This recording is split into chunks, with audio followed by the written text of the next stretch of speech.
Hey everybody, welcome back to our Film of the Week. Hope you guys been enjoying the content channel as of late. We are starting off our Halloween edition.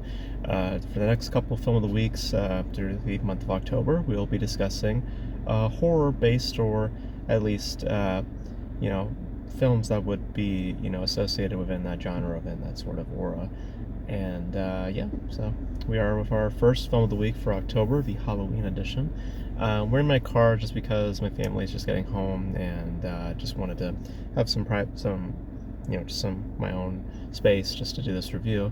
Just because I just got done watching this at home, and I was curious to watch this because of doing some research on Alfred Hitchcock and learning about this specific film, and I'm actually glad that I watched it. So the film that we're going to be discussing today is Les Diaboliques, or Diaboliques, or just Diabolique, which is French for The Devils. Forgive me, I don't know who directed it or wrote it or who stars in it, quite frankly, but the notable thing about this film is about the later inspiration that it would take on from another filmmaker, which I named Alfred Hitchcock, in his film Psycho. This would be quite an influence on Psycho in the building blocks of it. And correct me if I'm wrong, but I also believe that in my research, Hitchcock was actually interested in directing this film or having involvement in this film in some capacity. I could be wrong on that, but the point is that this has a effect on how Psycho would be formed, and to some extent kind of shares a lot of the spirit of Hitchcock. But to set it up properly, it is taking place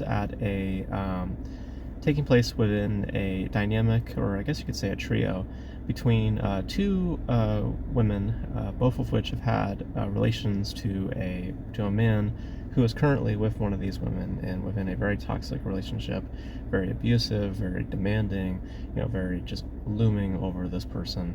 And what is established early on is that these two women are plotting to kill the husband, and they eventually do so. They eventually, as they planned it out, through a long duration, and the building of that tension, the building of that anxiety, which is also externalized through the main performance that we are watching, which is that with the current wife of the husband, and eventually they do kill him. They eventually do what they set out to do, and the film follows the aftermath of that with the growing paranoia and potentially the haunting and looming consequences towards a sinful act. So in essence, the film explores that toxicities and about abusive relationships, and again, this kind of growing sense of paranoia and dissent, and the layer behind that, which gives the film, I think, a great level of substance. At least when we get to the end part, you'll see how things kind of drop off. But for a majority of the film's time, there is a great emphasis on religious undertone. Our main character is quite religious, and she has a whole setup. I believe she's a Christian, and I believe so. I could be wrong. Or Jewish? I don't know. I forget. But she's she has this religious background, and the film itself adopts that background within the tension that it builds. And again, the building block of this, the actions afterwards of killing the husband, it signifies that also, kind of illustrating that of a ghostly-like presence that is embedded throughout a majority of the film in the second half. And this tension that is breathed through, again, also echoes that of what would come later of Hitchcock, where things just kind of build and build and build and build. New information creates more tension, because there's moments where it feels that it does run a little dry or starts to fizzle out, and then that fizzle is given a little more spark because of new information that is supplied. But there's a twist that happens at the end, which I felt was, well, definitely, definitely not suspecting.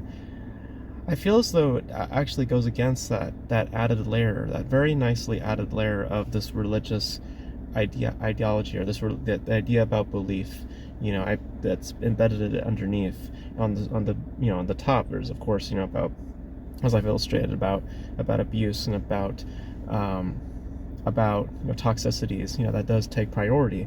But there's this undertone about religion and about how that plays to the given circumstance and to these characters, specifically of our main character, and in the, as I said, the discussion about the consequences of a sinful act.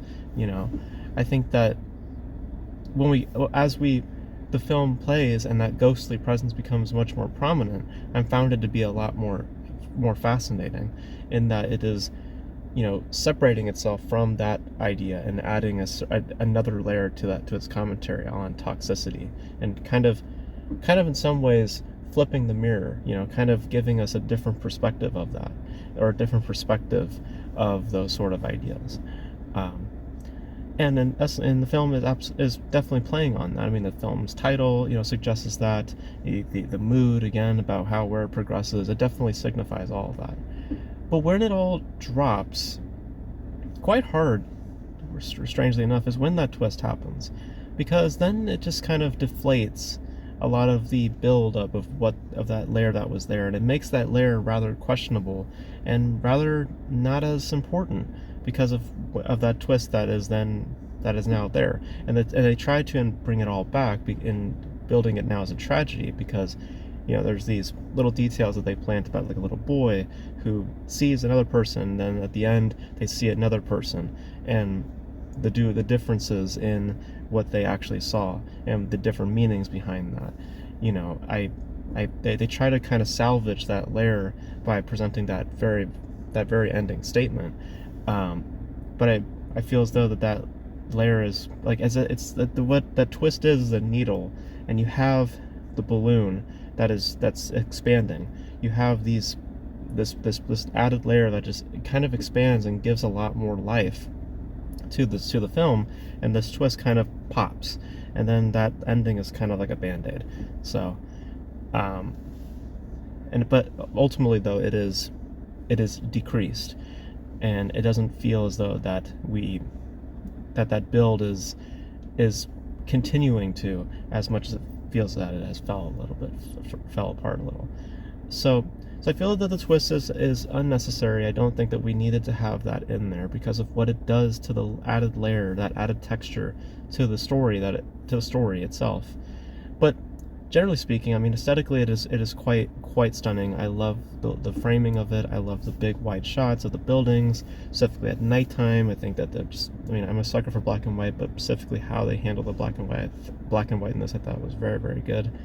Performances are very good. I think the main lead is very, very convincing, especially when she is developing that inner paranoia and that anxiety on the external side. You definitely can buy into it.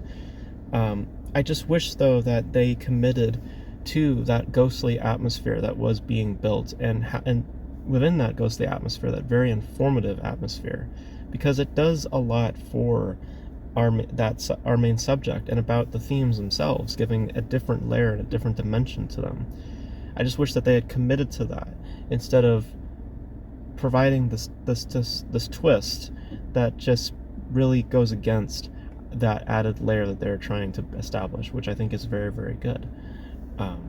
So I think you get a large portion of Diabolique that is very enticing and very intriguing and very investing and properly tense. I mean, like I said, the building of it kind of reminds you of that of Hitchcock, where it's just new information just builds and builds and builds that tension, to which at a certain point it just, it definitely is. There's definitely now a point of where that anxiety is now charged up, because of how long, the events play out. But they definitely had a spirit, within that religious allegory that I think fed into the plot so much and gave so much life to the plot. And I mean, visually, they definitely represent that. I mean, how the husband is killed, it definitely suggests like that of like of an exorcism, or of like a, very much so like an exorcism, exorcising the demon, so to speak. you know, the suggestions of that visually and just tonally it's embedded throughout. And it's unfortunate that that just is kind of thrown out at the very end for a cheap twist that frankly does not need to be there. So you know, it's to say that the film, though, is still very good. You know, there's still a lot about it that is very good. It's just to say that it's unfortunate that that twist kind of, it acts as a needle to what is this big fat balloon. And I just wish that it didn't exist, frankly, because how it was going, I think, was well enough, and you didn't need to have that. You didn't need to have that to further it along. If anything, it just changes, it just slows it down, or again, kind of decreases the value of what you're watching. So, but still, performances are very good, progression is very intriguing, the overall just execution and tone and by atmosphere, there's a lot there to love. I just think that there is just the end of that journey is not as rewarding as the beginning and in the middle of that. So, but generally a good piece.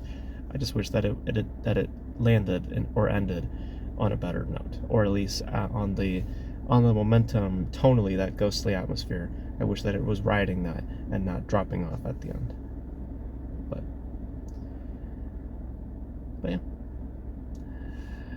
yeah, those are my thoughts on Diabolique. I thought it was good.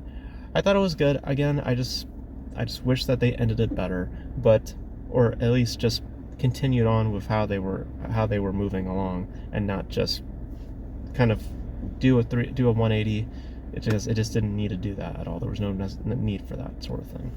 But because it does end tragically, and to some extent it should end tragically by how it is being built, but the choice of tragedy of how it gets to that place, I feel as though a twist is not warranted.